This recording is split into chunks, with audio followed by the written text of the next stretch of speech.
먼저 로마서 개관을 좀 보겠습니다.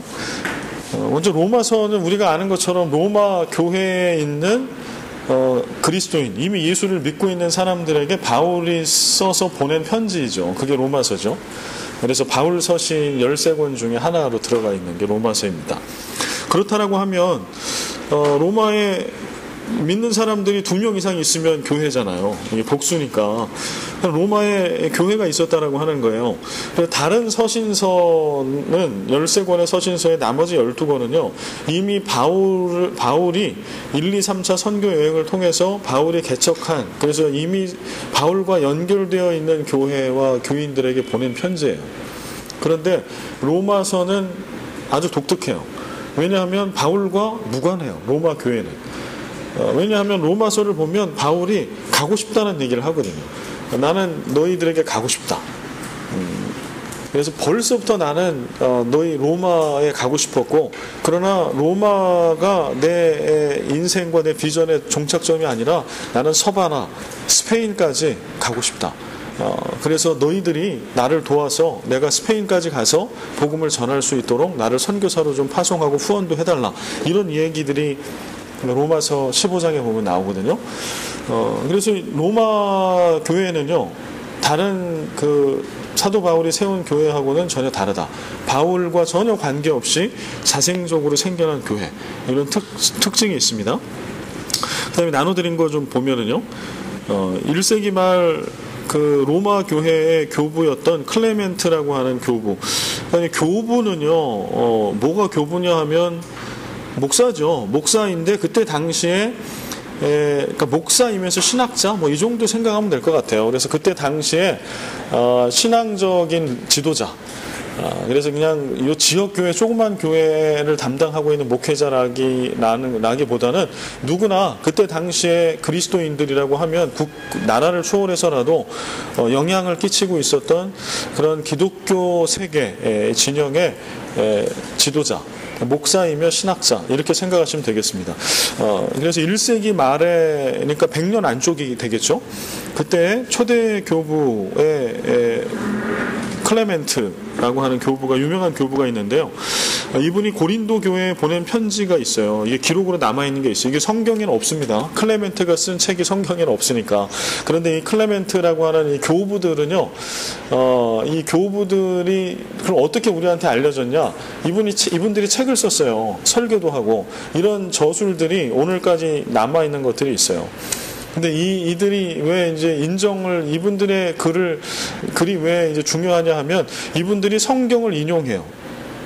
그래서 이분들이 인용을 하기 때문에 정경의 66권에 들어온 정경들이 들어올 때 그 자격 중에 하나는 이러한 교부들이 인용하는 책들도 하나에 포함되어 있어요. 66권에 있는 책은 초대에 있었던 이런 초대교회 그 지도자들이 인용을 해요. 설교와 내지는 어디 편지를 할 때. 근데 반복되게 인용하고 있는 것들, 이런 게 나중에 66권으로 성경이 이렇게 확정될 때 근거가 됐다라는 거죠. 그럴 때 이 클레멘트라고 하는 초대 교부가 고린도 교회에 쓴 편지가 이게 남아 있는데, 그때 이제 그 편지 내용을 보면 뭐라고 로마 교회를 언급하고 있는데, 고린도 교회에 쓰는 편지에 로마 교회에 대해서 언급을 하고 있으면서 이 로마 교회에 대해서 그때 당시에 1세기 안쪽에 있었던 그 완전히 초대교회죠. 그 초대교회 때 로마 교회가 이미 그 초대 기독교 이 교회들 사이에 중심적인 역할을 하는 교회로 이렇게 소개를 하고 있습니다. 근데 사실은 성경 안에는 로마 교회가 그렇게 알려져 있지 않아요. 근데 그도 그럴 게 이제 이 성경에 기록된 거는 다 주후 한 100년 안쪽에다 기록이 된 거고요. 그때 로마 교회는 좀 예루살렘이나 이런 교회들과 떨어져 있었고, 그러나 후대에 이런 기록들을 보면 이미 AD 100년 안쪽에 봤을 때 우리는 로마 교회를 그냥 로마 교회에 대한 증거들이 많지 않으니까 성경에는 로마서 정도 있기 때문에 그렇지만 이런 교부들의 증언이나 나머지 기록들을 볼 때 로마 교회는 이미 100년 안쪽에 기독교 초대교회 안에 명실상부하게 인정을 받았던 예루살렘 교회뿐만 아니라 안디옥 교회뿐만 아니라 로마 교회도 기독교 진영에서는 인정을 받았던 그러한 건실한 그런 교회였다라고 하는 거죠. 그래서 바울이 이 로마서를 쓸 때 되게 조심스럽게 써요. 언어들을. 막 가르치는 거, 고린도 교회나 갈라디아 교회나 데살로니가 교회에 쓰는 것처럼 그렇게 제자들에게 쓰는 것처럼 그렇게 쓰지 않거든요. 이미 신앙생활을 자기에게 배우지 않은 상태에서 신앙생활을 잘하고 있는 그런 좋은 교회의 교인들에게 쓰는 것처럼 아주 조심스럽게 쓰고 있어요. 그들의 신앙을 인정해주고 존중해주고 이렇게. 그런 이유는 바로 이미 로마 교회가 그 시대에 AD 100년 안쪽에 이미 기독교 진영 사이에서는 인정받는 그런 튼실한 교회로 소문나 있었다라고 하는 거예요. 그 다음에 또 하나, 그러나 이제 자료가 남아있지 않아서 로마 교회가 어떻게 시작을 했나, 어떻게 성장했나를 우리가 알 수 있는 길이 사실은 없어요. 근데 하나 좀 찾을 수 있는 자료들을 여기 써드렸는데, 하나는, 여러분 그 영화와 소설로 유명한 코바디스, 아시죠? 코바디스 도미니. 주여 어디로 가시나이까. 그 영화 코바디스나 소설 코바디스의 자료가 됐던 문서가 있습니다. 그게 그냥 써진 건 아니고요. 성경 66권이 자료가 아니고 외경으로 분류되는 베드로 행전이라고 하는 책이 있어요. 그래서 그 성경을 우리는 66권을 정경이라고 해요. 영어로 캐논이라고 얘기를 해요. 66권을. 근데 이제 여러분들 중에서 이거 들으신 분들도 이제 계시겠죠, 많이. 이 정경화라고 하는 작업을 거쳐서 오늘 성경 66권이 우리 손에 이렇게 들려진 겁니다. 그 얘기는 뭐냐 하면, 과거에는 이 성경이 신약 구약이 다 이렇게 낱권으로 이렇게 다녔어요. 초대교회 때도 마찬가지예요. 그러다가 이것이 신약 27권, 구약 39권으로 묶인 거는 사실 얼마 되지 않아요. 그리 오래되지 않은 이야기예요. 그래서 이제 이게 자꾸 이렇게 돌아다니다 보니까, 그렇다고 해서 그럼 그때는 뭐 성경이 없었냐? 절대 그렇지 않아요. 이 66권은 그때도 그 정통 교회에서는 다 성경으로 다 모아지지 않은 것 뿐이지 이거를 다 설교하고 교부들이 인용을 하고 했습니다. 다만 이제 이게 하나로 묶어지지 않다 보니까 어떤 일이 생기냐 하면, 이단들이 이런 외경이나 위경, 성경이 아닌 좀 이렇게 그런 책들을 막 인용을 하는 거예요. 근데 이게 도대체 뭐가 성경인지 하나로 묶어져 있지 않기 때문에 이게 교회가 신앙을 지키는데 어려움이 너무 많았던 거죠. 그래서 이제 그때 당시에 초기에 교회 지도자들이 이대로 놔두면 안 되겠다. 그래서 우리가 이거를 하나로 묶는 작업을 하자. 그러면 66권 이외에도 이제 외경이 있고 위경이라고 하는 게 있어요. 외경이라고 하는 거는 뭐냐 하면, 성경이라고 얘기할 수는 없으나 교부들이 인용을 한 책이에요. 많이. 66권만 인용한 게 아니라 다른 베드로 행전도 초대 교부들이 인용을 해요. 책에. 근데 여러 책에 인용을 하는데 내용이 복음적이에요. 그래서 이제 이런 거를 외경이라고 그래요. 성경까지는 아니지만 이것을 그리스도인들이 읽거나 인용했을 때 해가 되지 않는 책. 이게 외경. 그래서 가톨릭 그 천주교를 보면은, 가톨릭에서 쓰는 공동 번역 성경을 보면은 되게 두꺼워요. 그리고 66권이 아니에요. 더 많아요. 근데 거기에 이제 뭐가 들어가 있냐 하면 외경이 들어가 있어요. 그러니까 카톨릭은 외경도 성경으로 같이 쳐주는 거예요. 외경의 가치도 성경만큼의 가치가 있다.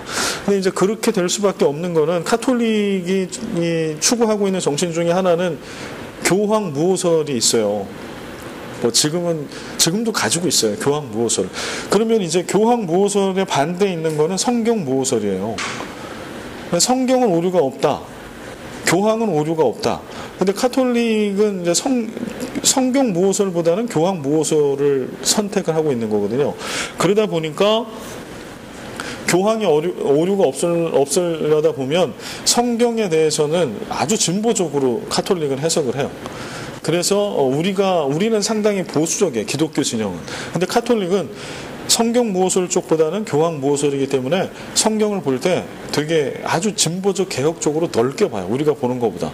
우리는 정경 66권 딱 이렇게만 보잖아요. 아주 엄격하게 본단 말이에요. 기독교는. 근데 카톨릭 교회는 그렇게 보지 않아요. 그런 이유가 교황 무호설과 성경 무호설 중에 교황 무호설을 택하기 때문에 이 성경에 대해서는 너그러워요. 아주 비판적인 얘기를 해도 너그럽게 이제 포용한다라고 하는 거죠. 그래서 이제 카톨릭 교회에서 사용하는 거는 외경을 포함해요.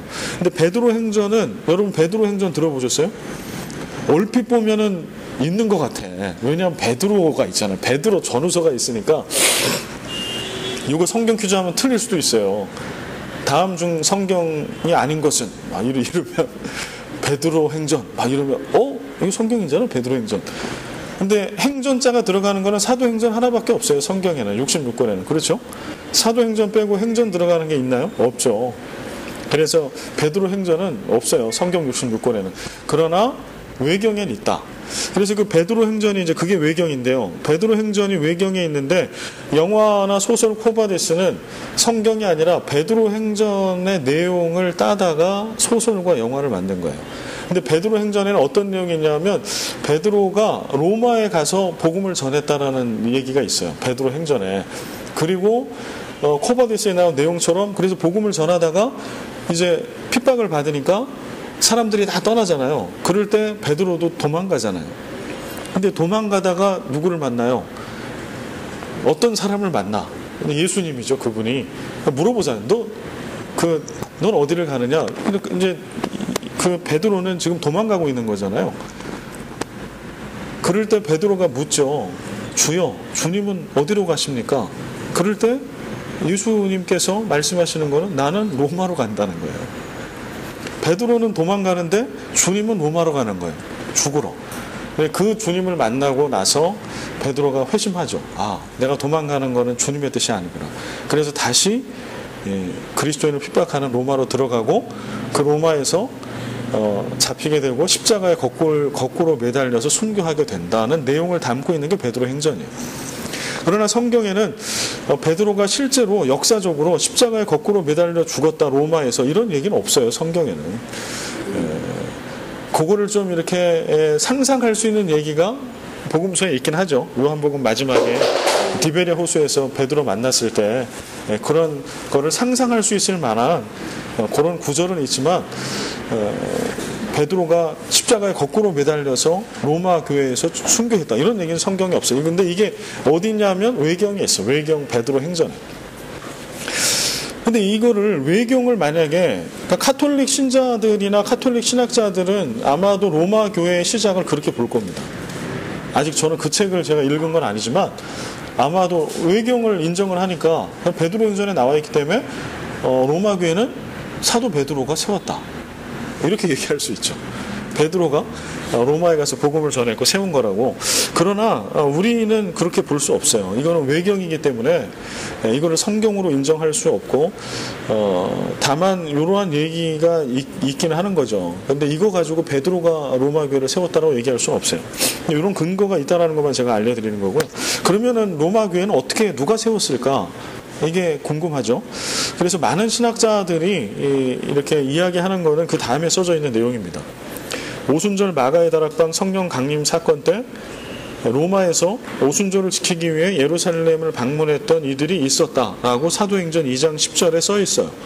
사도행전 2장 10절에 그 오순절 마가의 다락방 성령 강림의 사건이 일어났을 때 이제 거기에 모였던 오순절을 지키기 위해서 모였던 사람들이 어디서부터 왔는가를 쓰거든요. 근데 이거 쭉 쓰고 있을 때 한번 볼까요? 한번 찾아볼까요? 사도행전 2장 10절.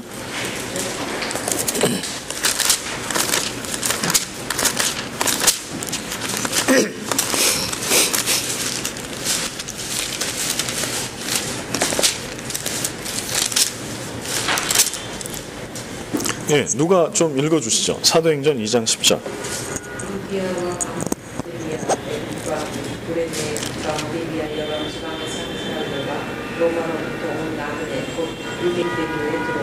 네, 여기 써 있죠. 로마에서 온 사람들이 있었다라고 쓰고 있어요. 그래서 이렇게 이제 추정을 할 수 있는 거는 바로 이 오순절 마가의 다락방 성령 강림 사건 때 로마에서 온 사람들이 있었고 이들이 그냥 와서 성령 체험한 거를 그때 오순절 성령 강림의 사건을 본 거는 확실하고 성경에 써 있으니까 그 다음에 이들이 그 이후에 이어지는 베드로의 설교를 들은 거죠.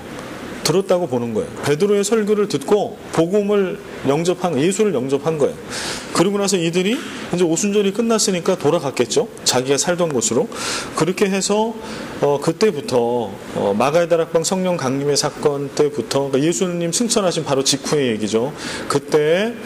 그때부터 로마에 자생적으로 그들에 의해서 기독교 공동체가 생겨났을 거다라고 이렇게 생각합니다. 이것은 근데 뭐 성경에는 써 있지가 않아요. 로마 교회가 어떻게 생겨났는지. 그 다음에 그런 책들도 이렇게 남겨진 책이 없어요. 그래서 여기도 이제 써드렸지만 역사적으로 중요한 교회지만 로마 교회의 발생 과정은 알 도리가 없는 역사의 수수께끼에 속한다. 그래서 만약에 로마 교회가 확실하게 누구에 의해서 어떻게 세워졌다라고 만약에 얘기하는 분이 있으면 그분은 가짜거나 아니면 박사학위를 줘야 돼요. 왜냐하면 아직까지 발표된 게 없어요. 거기에 대해서. 그래서 현재까지는 물론 나중에 이런 문헌이 발견이 되면 뭐 학계에 보고가 되겠죠. 그러니까 여러분 잘 보십시오. 신문이나 인터넷 잘 보셔가지고 로마 교회를 누가 설립했다는 책이나 이런 게 발견됐다 학적으로 이런 게 나오면 이건 뭐 엄청난 복음이죠. 그러면 이제 다음에 로마서를 가르칠 때는 여기에 이렇게 쓰겠죠. 로마 교회는 누가 세웠다. 근데 현재까지는 그 기록이 없어요.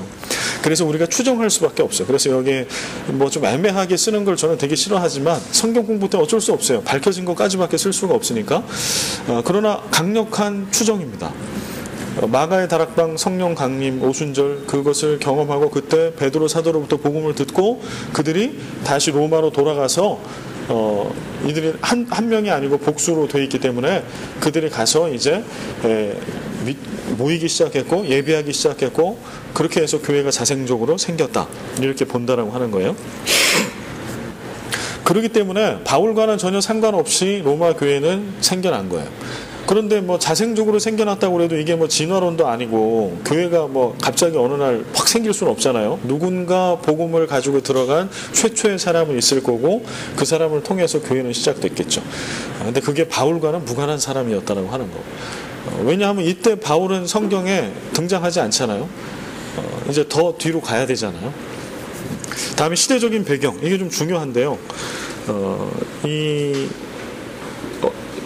로마 교회 내지는 로마서가 기록됐을 때 시대적인 배경이 상당히 중요합니다.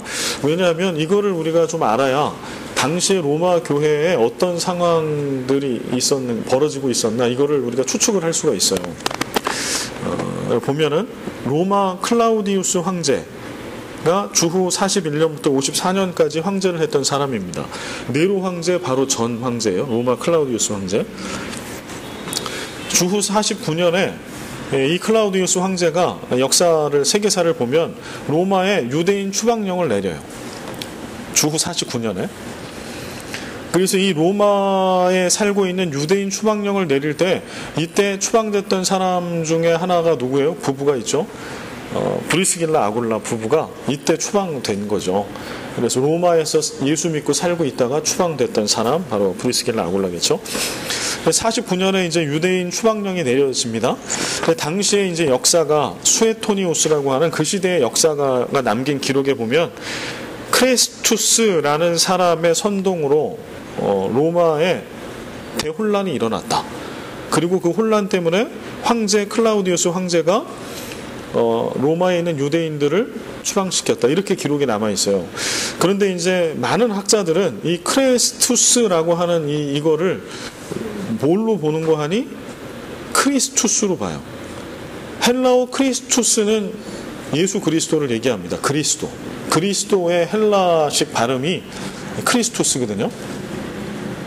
그래서 학자들은 어떻게 이 기록에 의거해서 어떻게 해석을 하냐면 곧 그리스도의 이게 다른 표기이기 때문에 예수 그리스도라는 사람의 선동이니까 예수님 이때 근데 예수님은 이미 승천하시고 안 계시단 말이에요. 이 시기에는. 그렇기 때문에 예수 그리스도를 믿는 사람들인데 좀 다르게 믿고 얘기하는 그런 사람들, 예수 그리스도를 입으로 얘기하는 이런 사람들 가운데 생겨난 소동, 그것 때문에 유대인들을 추방한 거죠. 유대인들을 추방했을 때는 이유가 있는데 유대인들 사이에 소동이 벌어진 거예요. 근데 소동의 이유는 크리스투스, 예수 그리스도라고 하는 거죠. 그래서 이게 만약에 사실이다, 이게 맞다라고 하면, 근데 이것도 이제 만약이라고 넣은 거는 명확한 기록 중에 가장 근접한 기록은 수에토니우스의 기록밖에 없는 거예요. 이게 남아있는 거는. 크레스투스라고 쓰는데 크레스투스는 예수 그리스도는 아니에요. 그래서 이제 가정을 두는 거예요. 그래서 많은 학자들은 그 크레스투스라고 하는 게 발음을 봤을 때 이거는 크리스투스라고 하는 그리스도를 언급한 게 분명하다. 그래서 이거는 예수 그리스도와 분명히 연결된 거고, 유대인을 추방한 것을 봤을 때 유대인 그룹들 가운데 예수 그리스도를 믿는 자들과 믿지 않는 자들 내지는 다르게 믿는 그룹들이 서로 충돌했고, 그런 갈등들이 결국은 황제를 노엽게 한 거고, 그런 로마의 질서를 지키기 위해서 황제가 분노해서 이들을 추방했다. 그 다음에 그 근저에는 또 뭐가 있을까요? 크리스투스를 부르짖는 자들은 다 어떤 자들이에요? 황제는 안 믿는 자들이에요. 확실하게.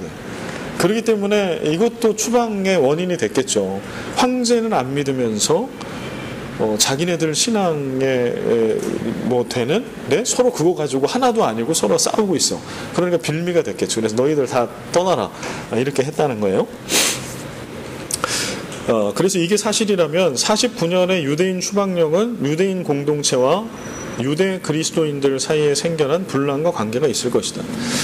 이미 로마에는 디아스포라 유대인들이 살고 있었어요. 그리스도인들만 살고 있는 게 아니라 이미 디아스포라 유대인, 그래서 이제 오순절 때 그들이 온 거예요. 이들은 예수를 모르는 자들이었잖아요. 그래서 이들이 디아스포라 유대, 흩어져 있었던 유대. 이들은 그러면 로마에서 어떻게 살게 됐을까요? 이거는 이제 그 주전 여튼 그 아수르와 바벨론에 의해서 남북 이스라엘이 멸망한 이후에 포로로 잡혀간 그 이후부터 계속해서 주인이 바뀌잖아요. 그래 주인이 바뀌다가 바벨론 이후에 이제 메데 바사, 페르시아, 그 이후에 로마에 이르기까지 주인들이 바뀌면서 떠돌아다니던 흩어져 있던, 그러니까 그 아수르 특별히 이제 메데 바사 페르시아 때 아수르 때 포로로 잡혀간 유대인들을 이들이 바벨론에게도 넘겨줘요. 팔기도 하고 보내요. 그 다음에 바벨론 때에 바벨론에만 머물러 있었던 게 아니라 유대인 포로들이 그때 당시에 바벨론은 세계를 제패하고 있었잖아요. 아수르도 마찬가지고. 그럴 때 자신들이 제패하고 있었던 여러 나라에 유대인 포로들을 다 보내요. 그래서 이들이 그때 다 디아스포라가 된 거예요.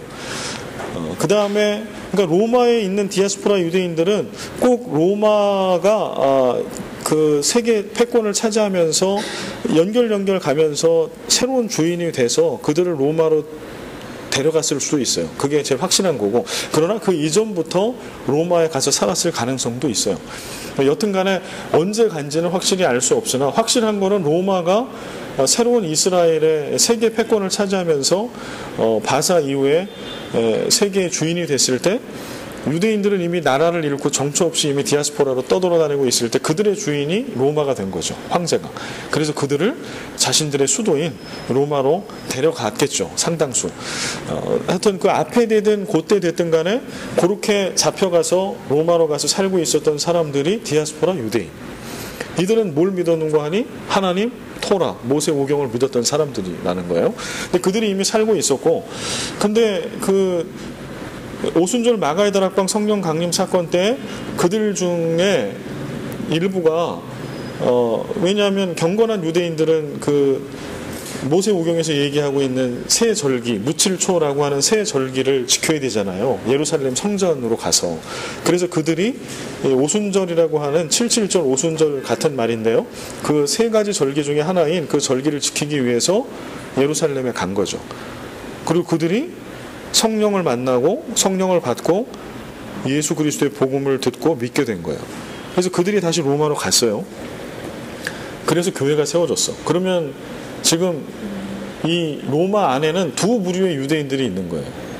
어떤 유대인들이 있을까요? 한 부류는 여전히 디아스포라 유대인, 토라, 모세 오경을 믿고 있으면서 하나님을 믿고 있는, 하나님만 알고 믿고 있는 유대인들이 있고요. 이들이 다수겠죠.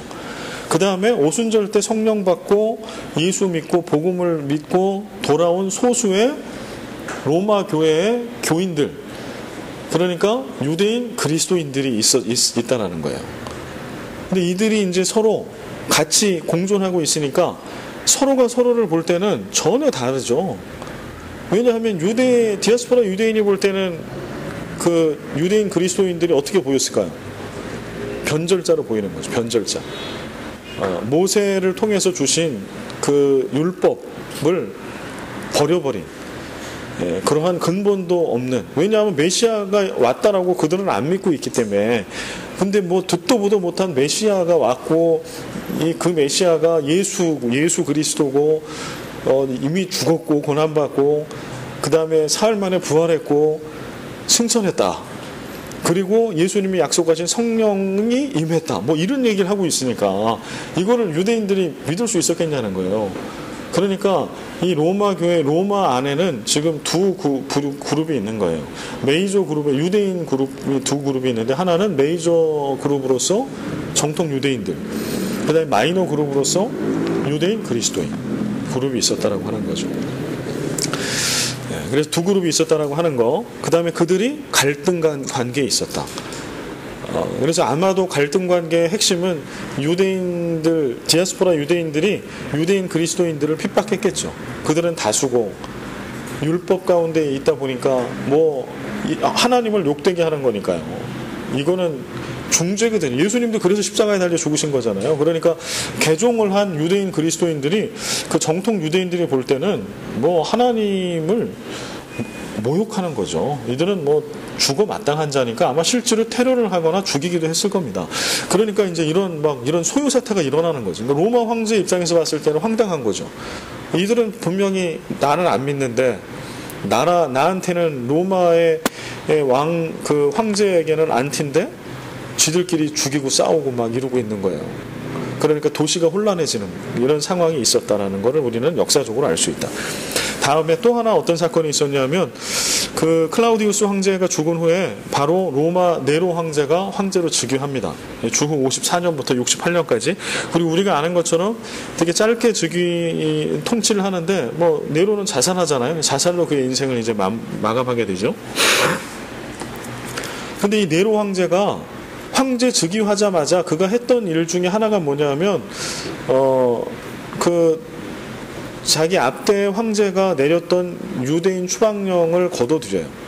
그래서 유대인 귀환령을 내려요.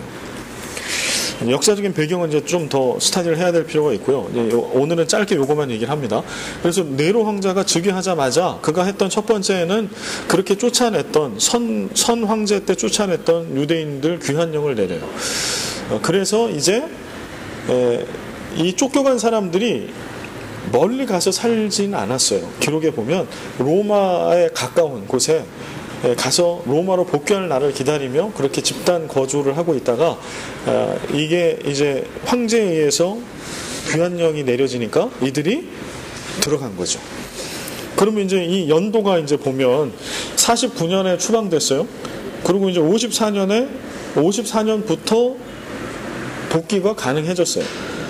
그러니까 이때 다 들어온 건 아니라고 봐야죠. 그때부터 이제 들어오는 사람들이 계속해서 순차적으로 들어왔겠죠. 그러면은 지금 몇 년이 지난 거예요? 49년에서 54년이니까 5년의 시간이 흐른 거예요. 그러면 이제 보자고요. 이 시대 배경이 중요한 거는, 그 49년에 유대인들이 서로 디아스포라 유대인과 유대인 그리스도인들이 갈등 관계에 있다가 누구만 쫓겨간 거예요. 그렇게 이제 갈등 관계에 있다 이들이 다 쫓겨났어요. 그런데 또 여기에 누가 있었을까요? 지금 이게 49년이니까 이미 그리스도인들이 로마에 들어간 거는 언제예요? 예수님 승천하시고 얼마 안 됐을 때니까요. 벌써 지금 49년이면 한 20년 정도 된 거예요. 적어도 한 17년, 18년 뭐 이 정도의 시간이 흐른 거예요. 그래, 그 사이에 어떤 일들이 벌어졌을까요? 유대인 그리스도인들이 로마에 있는 이방인들에게 복음을 전했겠죠. 왜냐하면 자기 이웃들이고 친구들이고 뭐 친척들이고 이렇게 될 거니까. 그러니까 이미 그 사이에 약 20년 가까이 시간이 흘렀기 때문에 그 사이에 복음이 전파됐고, 이방인 그리스도인들, 로마에 살고 있었던 로마인 포함한, 이때 당시 로마에는 로마인만 살고 있었던 게 아니기 때문에 로마의 식민지하에 있던 많은 사람들이 같이 살고 있었던 거거든요.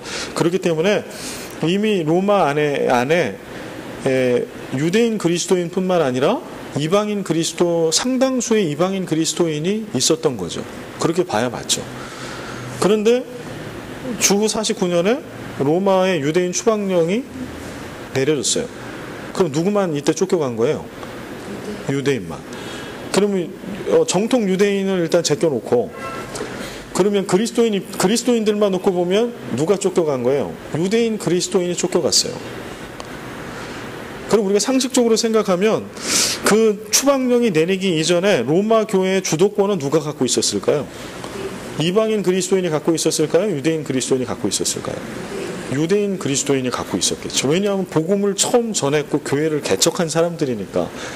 당연히 물론 로마 사람은 아니지만, 그래서 왜냐하면 이들이 처음에 복음을 가르친 거예요. 선생인 거예요. 이를테면 여러분들도 그러잖아요. 누구한테 내가 성경을 공부했냐? 복음을 처음 들었나? 아니면 직분을 받았나? 이게 평생 가거든요. 로마 교회도 처음 복음을 갖고 들고 왔던 유대인 그리스도인들이 리더인 거예요. 그리고 이들이 이방인 그리스도인들에게 복음을 전했고, 그들은 유대인 그리스도인들을 따랐던 거죠. 그렇게 이제 예수를 믿고 있었던 거예요. 근데 그러다가 유대인 추방령이 되면서 5년 이상, 딱 연도로 보면 5년인데 바로 싹 다 들어왔다라고 보기 어렵기 때문에 5년 이상 공백이 있었어요. 로마 교회에.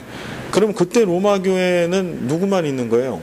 이방인 그리스도인들만 로마 교회에 남아있는 5년이 있었던 거예요. 그리고 이제 들어왔습니다.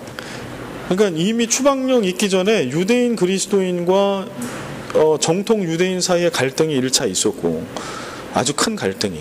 그 다음에 추방령 이후에 5년의 공백이 있다 보니까 다시 유대인들이 들어왔는데 이제 어떻게 된 거예요? 리더십이 바뀐 거죠. 이방인 그리스도인들이 5년을 그들 스스로 교회를 지켜가야 했던 횟수가 5년 이상이 있었던 거예요. 그리고 5년을 떠나 있을 수밖에 없었던 유대인 그리스도인들, 이들이 와서 같이 한 공동체를 이루며 신앙생활을 했어야 돼요. 그 다음에 또 하나의 변수는 그렇게 쫓겨갔던 정통 유대인들도 또 들어온 거죠. 그러니까 이들은 또 교회에 대해서 계속해서 똑같은 핍박과 이런 저항을 했을 거라는 거예요. 이런 상황이 지금 바울이 이 로마서를 썼을 때 로마 교회 안에 벌어지고 있었던 상황들, 이런 상황을 우리는 머리에 두고 있어야 돼요.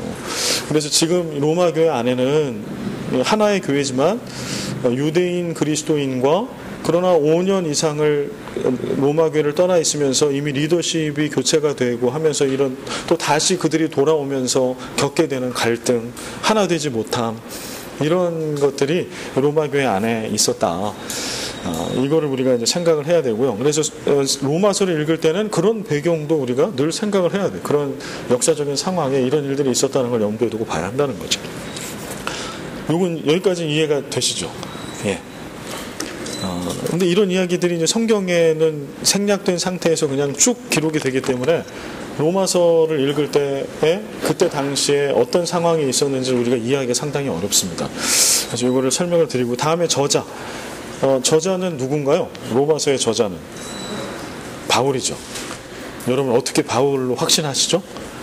로마서는 바울 서신 13권 중에 한 권이니까. 그러면 로마서는 왜 바울 서신이죠?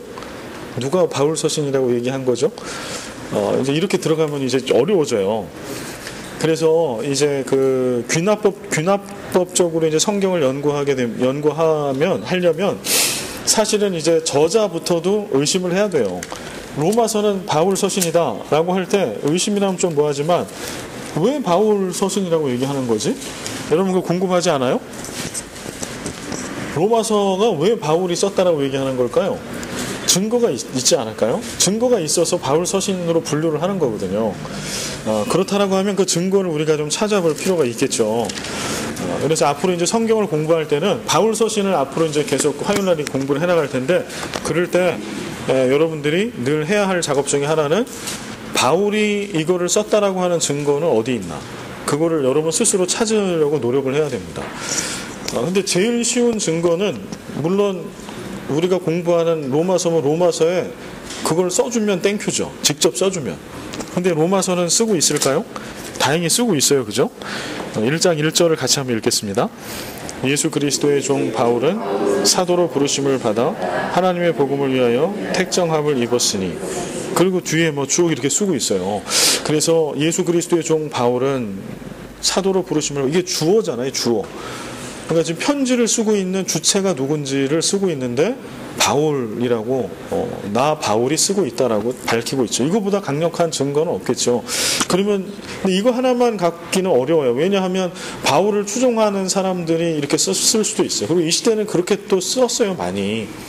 그래서 이제 여러분들이 신학책이나 뭐 좀 딱딱한 이런 신앙서적을 읽으면 마태 공동체, 뭐 누가 공동체, 뭐 이런 얘기를 하거든요. 그러면서 어떤 복음서에 대한 거나 시편이나 잠언 뭐 이런 것도 어떤 한 사람이 쓴 게 아니라 그것을 그 가르침을 추종하고 있었던 공동체에 여러 사람이 쓴 거다. 뭐 이런 그 공동체가 결국은 기록한 거다. 이렇게 주장하는 그런 학자들도 있어요. 근데 그렇게 얘기하는 근거는 뭐냐 하면 이 시대에 이 성경이 기록되어 있는 시대에는 그렇게 많이 썼다는 거예요. 대필자가 분명히 있었고. 그래서 바울도 지금 바울이 쓴 거라고 우리는 다 생각하잖아요. 그 바울 서신 13권을. 그러나 그렇지 않아요. 근데 뒷부분이나 이렇게 서신서에 보면 이 대필한 사람 이름이 나와요. 그러면은 바울이 안 쓴 거지. 그럼 엄격히 따지면 그거 누가 쓴 거, 누가 썼냐라고 할 때 바울이 썼다라고 하면 안 되죠. 물론 바울이 얘기를 해준 거지만 쓴 사람은 따로 있는 거예요. 그러나 그 쓴 사람을 우리가 중요하게 생각하지 않는 거는 그는 대필했기 때문에. 그래서 그가 뭐 사도 바울 사후에 뭐 100년, 200년 있다가 그런 문헌들이나 뭐 이거를 구전전승된 거를 모아서 쓴 게 아니고 바울이 직접 얘기한 거를 그가 받아 쓴 거예요. 왜 이 대필자가 이 시대에는 상식이었냐 하면 우리는 타이핑하면 되잖아요. 아니면은 뭐 PC가 발달되기 전에는 그 뭐죠? 이거 뚝뚝 치는 거? 타자기가 있었죠. 그게 또 뭐 그거 전에는 쓰면 되잖아요. 펜으로. 펜 쪽에다 이렇게 쓰거나 뭐 이렇게 쓰면 되잖아. 근데 이제 이 성경이 기록된 시기에는 구약은 당연하고 신약조차도요. 이 성경이 남아있는 원본들은 뭘로 남아있는 거 하니? 파피루스와 양피지. 종이가 발견된 거는 그렇게 아주 먼 얘기가 아니에요. 종이가 발견되고 인쇄술이 발견된 거는. 그렇기 때문에 이 성경의 히브리어 헬라어 성경을 기록해서 남아있는 것들은요. 파피루스 양피지에 남아져 있는 거예요. 근데 파피루스 양피지에다가 글을 쓴다 라는 거는 기술이 필요하답니다. 생각해 보세요. 양 가죽 이걸 얇게 이렇게 하고요. 파피루스라고 하는 요런 그 식물이잖아요. 이거를 이렇게 어떻게 해가지고 종이로 만들었는데 그냥 뭐 뚝뚝뚝 이렇게 막 쓰면 글씨가 써지는 게 아니래요. 그래서 대필자가 필요했던 이유는 전문적으로 그러한 곳에 글을 정자로 알아볼 수 있게 정자로 글을 이렇게 쓸 수 있는 사람이 당시에는 많지 않았다는 거예요. 그래서 바울도 그래서 대필자를 두었다라고 얘기를 하고요. 이때 당시에는 그러니까 이게 바울 시대 때 그런 거니까 그 이전은 말할 것도 없겠죠. 그래서 대필자들이 있었다라고 하는 거. 그러다 보니까 로마서 1장 1절에 바울이 쓰는 것처럼 얘기는 하고 있으나 이때 당시에 대필자들이 기본적으로 있었고 그렇게 놓고 보면 진짜 바울이 쓴 게 맞나 이거? 이거는 한번 의심할 필요가 있다는 거예요. 그냥 이것만 보고 바울이네? 이렇게 끝날 문제는 아니라는 거죠. 그러면 또 다른 어떤 증거들을 우리는 찾아야 한다는 거예요. 또 다른 증거들이 없냐? 있습니다. 어딨냐 하면 16장. 그 16장에 보면 로마서 16장에 보면은요. 16장에 이렇게 여러 구절에 그 로마 교회에 있는 그 바울의 동역자들 뭐 아는 사람들 동역자들 얘기가 이렇게 쭉 나와요. 뭐 바울이 아는 동역자들의 얘기 이런 것도 하나의 증거가 될 수 있고 이런 실명을 얘기할 수 있는 게 쉽지 않기 때문에 그 다음에 로마서 15장 22절 이거는 강력한 증거인데 뭐냐면 로마서 12장 22절 이후에 보면 바울의 선교 여행 계획이 나와요. 그래서 바울이 나는 여러 번 로마에 가기를 원했었다. 그런데 그 뜻을 이루지 못했고 그 다음에 나는 그래서 너희들에게 이렇게 편지를 쓰는 거는 이제는 내 뜻을 이루고 싶어서다. 지금은 편지만 쓰고 있지만 나는 분명히 너희들이 있는 로마 교회에 로마에 갈 거다. 1번. 그 다음에 또 하나 나와 있는 말씀은 로마에 가서 거기가 나의 종착지가 아니라 아까 말씀드린 것처럼 나는 서바나까지 갈 거다. 스페인까지 갈 거고 그렇게 스페인 선교를 갈 때 너희가 로마 교회 너희가 나를 후원해 주면 좋겠다. 이게 이제 로마서를 쓴 또 하나의 큰 이유 중에 하나가 또 됩니다. 그래서 그러한 선교 여행의 계획을 써요. 로마서 15장에. 그런데 이 얘기가 어디에 또 쓰여져 있냐면 사도행전 20장에도 쓰여져 있어요. 사도행전 20장의 내용은 뭐냐면 바울이 3차 선교 여행, 전도 여행을 마치고 이제 예루살렘으로 돌아가는, 한번 볼까요? 찾아볼까요? 사도행전 20장.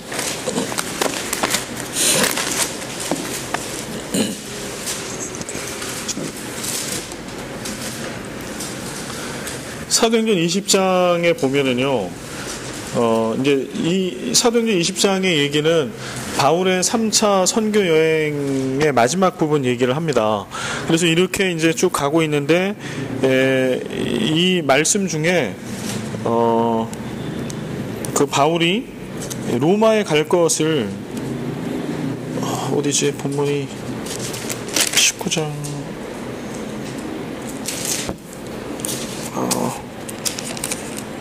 19장인가 20장인가 지금 정확한 지금 구절이 어딘지 생각이 안 나요.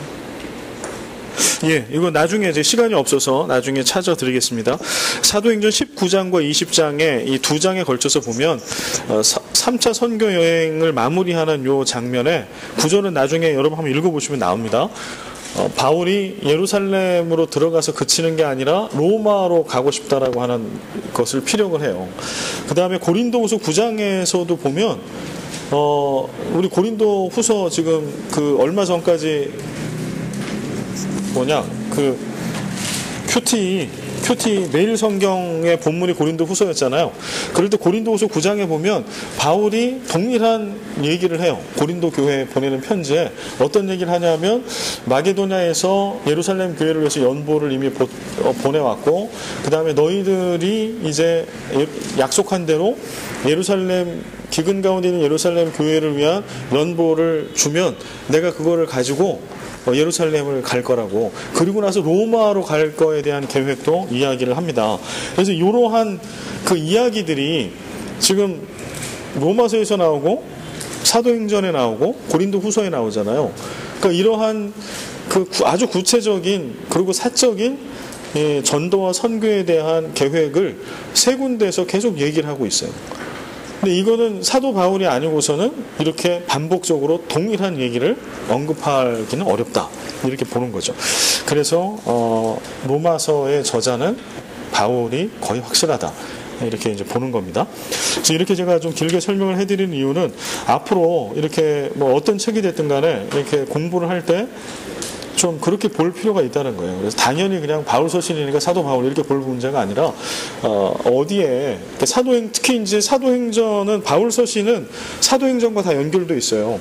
왜냐하면 바울 서신에 있는 로마서를 제외한 나머지 12권에 있는 거는 바울이 1, 2, 3차 선교 여행 때 선교하면서 복음을 전하고 교회를 개척한 그 교회에 보낸 거잖아요.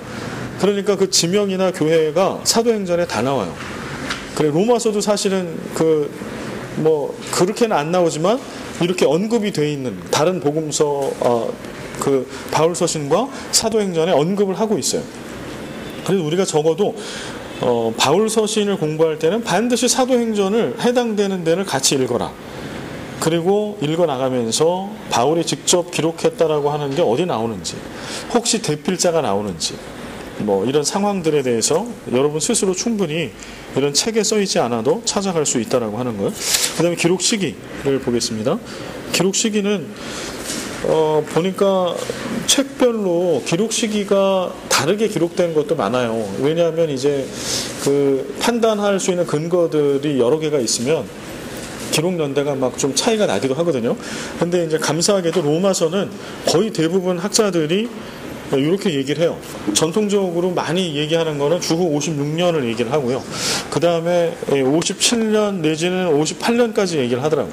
그렇게 놓고 보면 로마서의 기록 시기는 56년에서 8년 사이입니다. 그래서 이거는 이제 거의 크게 차이가 나지 않고요. 그 다음에 언제냐라고 할 때 거의 동일하게 이야기하고 있는 거는 3차 선교 여행을 거의 마칠 때 고린도에서 겨울 기간 3개월 동안 머물렀다라고 하는 것이 사도행전 20장 3절에 쓰여져 있어요. 같이 한번 볼까요? 사도행전 20장 3절.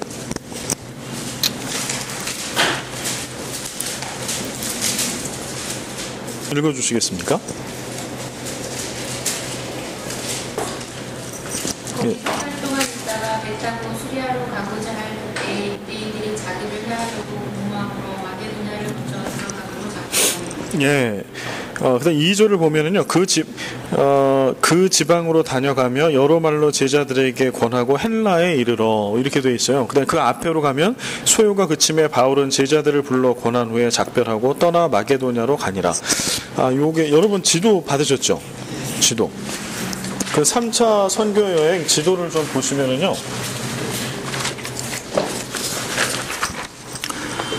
지금 하고 있는 얘기가 뭐냐면은 그 왼쪽 위로 쭉 올라가시면 그 처음에는 저 북쪽의 마게도냐에서부터 아가야, 여기서 헬라라고 얘기하는 데는 어딜까요? 그리스죠, 그리스. 그러니까 마게도냐부터 아가야를 지나서 그리스까지 이 3차 선교 여행의 지도를 보면 그렇게 쭉 이렇게 내려왔어요. 그래서 고린도까지 내려왔어요. 내려왔다가 그 다음에 거기서 이제 원래는 이제 배를 타고 바로 이렇게 수리아로 넘어가려고 했어요. 그러면 이제 수리아로 넘어가려고 했는데 거기서 상황이 반대자들이 나타나고 소요가 일어나면서 그렇게 할 수가 없어서 턴을 합니다. 다시 왔던 데로 다시 돌아가요. 마게도냐 쪽으로. 그게 이제 3차 선교 여행의 지도입니다. 그래서 여러분 지도를 보면 화살표가 앞뒤로 돼 있어요. 보이나요? 앞뒤로 돼 있죠? 왼쪽에 보면. 그래서 앞뒤로 돼 있는 거는 뭐냐 하면 처음에 쭉 해서 고린도까지 갔다가 고린도에서부터 원래는 이제 배를 타고 쫙 그 수리아 쪽으로 넘어가서 예루살렘으로 갈 계획을 가지고 있었지만 반대자들이 있고 소요가 일어나면서 상황이 그렇게 될 수가 없게 되자 다시 안전한 북쪽으로 이제 계속 거슬러 올라가는 거, 마게도냐로. 그래서 어디까지 가요? 에베소, 밀레도까지 가잖아요. 그래서 그 화살표 나오는 걸 쭉 보면은 그래서 아시아 지역까지 이제 넘어가게 되는 거죠.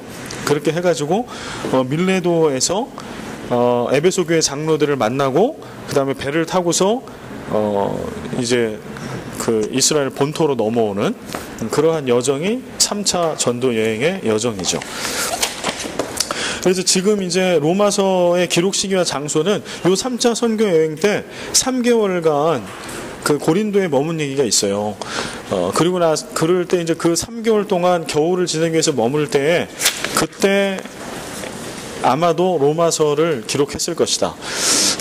근데 성경에는 아마도라고 얘기하는 거는요, 성경에 언제 어디서 이 바울 서신을 썼다라고 하는 걸 명확히 연도를 써놓은 게 없어요.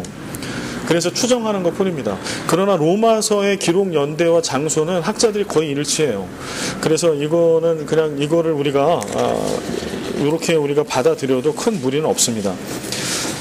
그래서 3차 선교여행 거의 마칠 때 고린도는 아가야 지방의 수도입니다. 거기서 3개월 동안을 이렇게 과동한다. 옛날 성경 그렇게 썼죠. 겨울 동안을 지내면서 이 로마서를 썼을 가능성이 가장 높다라고 보는 거죠. 그 다음에 기록 목적이 나오는